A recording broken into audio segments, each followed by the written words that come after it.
जब ललाना बहो अरधिया देवे घटिया बयाई बहो ए छठी मैया गोदिया में जब ललाना बहो अरधिया देवे घटिया बयाई बहो कोसिया भरा चौक घटिया बजाई बहो घाटे घटिया बनाई बहो ए छठी मैया गोदिया में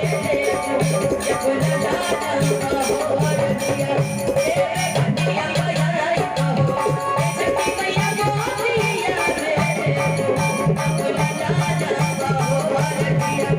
देवे घटिया बयाई बहो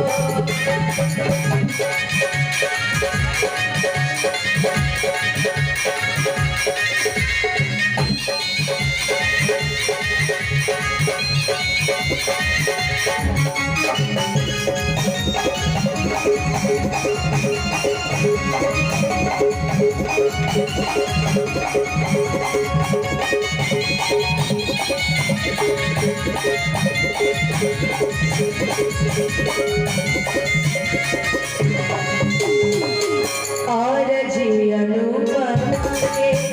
कैला भूल हो तेरा ये छठिया सुनर ये फूल हो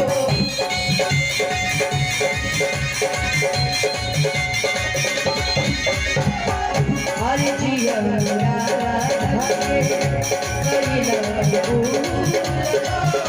तेरा ये छठिया सुनर ये फूल हो बेटिया नाई गावे भजन बनाई बहो घाटे बेटिया बनाई बहो ए छठी मैया गोदिया में जब ललाना बहो अरधिया देवे घटिया बयाई बहो ए छठी मैया गोदिया में जब ललाना बहो अरधिया देवे घटिया बयाई बहो कोसिया भरा चौक घटिया बजाई बहो घाटे घटिया बनाई बहो ए छठी मैया गोदिया में जब ललाना बहो अरधिया देवे घटिया बयाई बहो ए छठी मैया गोदिया में जब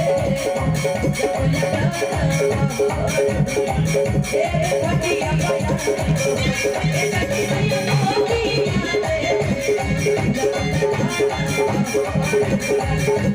घटिया बयाई बहो ए छठी मैया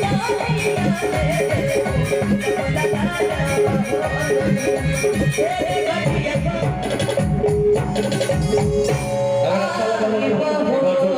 और छोटा सा छोटे से गाने का भैया का अंत गाने का अंत हुआ तो सब उन्होंने कहा और केलवा के पार पर मंच उठे